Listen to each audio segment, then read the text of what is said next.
Hugh Hewitt, Evening Greats, if you're listening on tape delay, or you happen to be somewhere other than your regular appointment listening on East Coast Drive, and you're listening on tape delay or via the Hewitt app, Hugh Hewitt Show app. We appreciate your listening. Thank you. It's been quite a rollicking 72 hours. The worst 72 hours for the Republican Party since 2000, when the George W. Bush DUI was dropped before the weekend. By the way, that's when the last hit on Donald Trump, if he is the Republican nominee, will occur. It will occur about 96 hours before voting. And it will have something to do with race. We're going to get killed. We're going to get killed.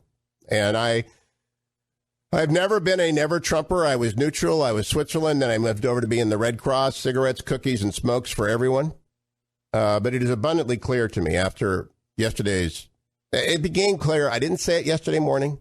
I sent Mr. Trump's team an invitation to have him on to talk about anything except race, but to give him an opportunity, if he wanted to come on and talk about and apologize to the judge. Say, I just misunderstood. I'm so sorry. I'm not a racist. You don't want to say it that way, but there are ways to elegantly craft that message. Instead, Paul Ryan had to go out and say, yeah, those are racist comments. Senator Mark Kirk unendorsed him. Senator Jeff Flake of Arizona said, well, he might not be our nominee. Mitch McConnell hammered him. It was a day of self-savaging of the Republican nominee. I've never seen anything like it. And by the end of the day, it was clear.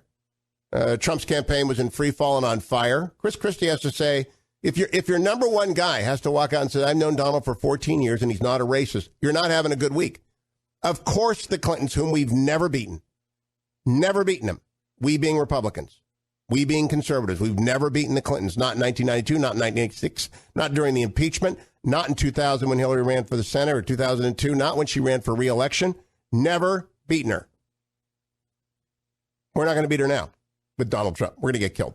I've never said that until those 72 hours. I thought, doesn't look good. I think until the inflection point was until yesterday. And the collapse of Republican support around Donald Trump. Everyone kind of said, maybe we'll overwhelm them. Maybe we'll get lucky. Hit the three-corner bank shot. You know, he gets a great vice president in Tom Cotton and a great secretary of state in John Bolton. And you put John Kyle over at defense, and we got the list of the Supreme Court justices. Maybe we'll get everyone together. Now we're thinking, no, that's not happening. And so he gives a speech last night. Let me play a little bit. It had some good lines in it, but you got to judge the speech by its whole. First, I had no energy. Right out of the box, everyone except Nicole Wallace and Steve Schmidt noticed it didn't have any energy and said, boy, Trump won with impromptu, with ad hoc, with talking points. His talking points went off badly in the last week, but until then, that was what gave him his energy, the crowds. Listen to this speech, cut number 6. Clintons have turned the politics of personal enrichment into an art form for themselves.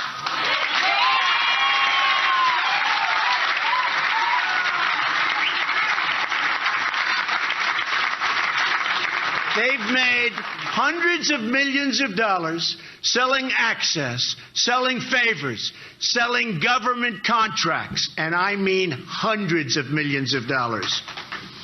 Secretary Clinton even did all of the work on a totally illegal private server. Something that how she's getting away with this, folks, nobody understands. Designed to keep her corrupt dealings out of the public record, putting the security of the entire country at risk, and a president in a corrupt system is totally protecting her. Not right. Not right. Now, the putting the security of the United States totally at risk is the most important statement you can make about Hillary Clinton. She did. It is. It will continue to be. It needs to be able to be explained. Now, I am perhaps a little more versed than Mr. Trump in these matters. I've been doing them since 1978, and I had all the clearances, which he's just now getting, and I'm familiar with why we have a national security system and what sensitive compartment of information is. I know all this stuff, so it kind of flows off, and I practiced it for years. Last night on NBC, I said he's got to practice. But he blew past it. He didn't open with it. Then he comes back around promising more, which is good. Cut number 7. I am going to give a major speech on probably Monday of next week, And we're going to be discussing all of the things that have taken place. I think you're going to find it very informative and very, very interesting. Great. Perfect.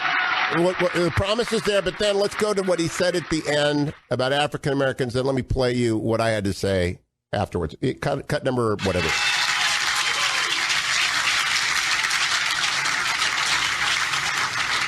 We're going to rebuild our inner cities, which are absolutely a shame and so sad. We're going to take care of our African American people that have been mistreated for so long.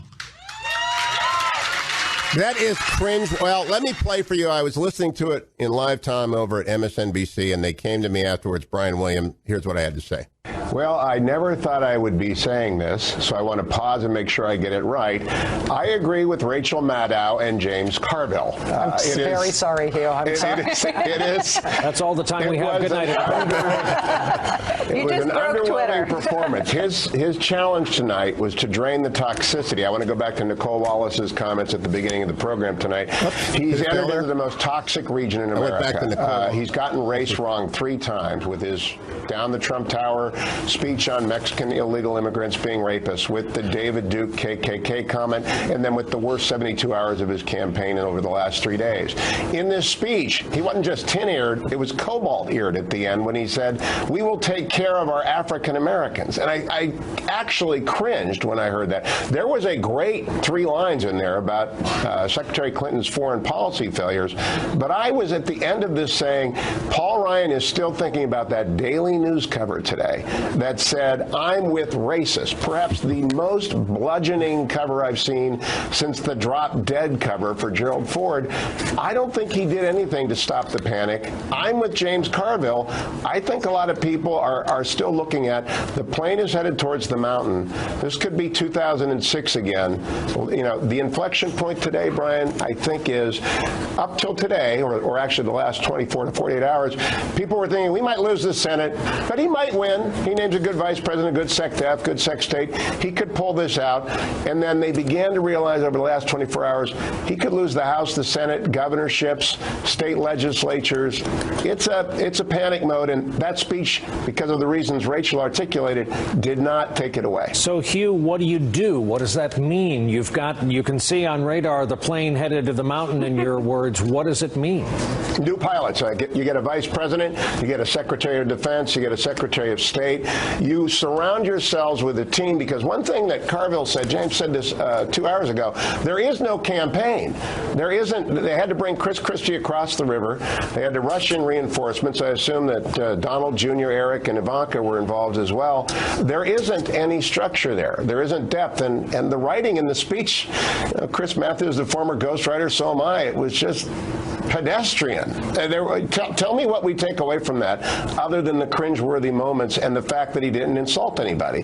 And he got PPP wrong. When it was shouted out to him, TPP, he said PPP. And I just... I think every Republican who's on the ballot across the country is wondering, do I get my resume better? Do I start calling around and finding a job? That's the reality, America. You're a member of the House. You're in any district that's R5 or less. Maybe you survive in an R7 district. You're looking at the avalanche. So, do we stand by and let the Republican Party that we've worked for our entire lives get buried? Or does Paul Ryan sit down with Mitch McConnell and Reince Priebus and call in as many governors? This happened in June, by the way, of 1964. The Republican Governors Association tried to stop Goldwater, and they failed. And what happened was what happens when you put up a flawed nominee. Lots of great things about Barry Goldwater. He gave a great speech. He was a flawed nominee. Ronald Reagan emerged from the ashes. But it was another 16 years till Ronald Reagan became president. Can you imagine 16 years from now, 2032? If I'm still here, that'll be my 36th year broadcasting. I'll stick around. I'll go through the twilight of the freedom in America, the regulatory state, the rise of ISIS, the metastasis, because Hillary won't stop it. We'll have a nuclear Iran in 16 years. It is beyond telling you how bad this is. And I'm just trying to be as blunt as possible. Pick up the phone, call your congressman and say, change the rules at the Republican National Convention. Change the rules. because we're going to get killed. Because I know, look, you're mad at me, you're a Trump supporter. I didn't say the Mexican judge stuff. I didn't do that. I didn't say David Duke and KKK. I didn't say the rapist comment. I was for the wall before he was. I've been writing about the wall since 2006. But I know politics.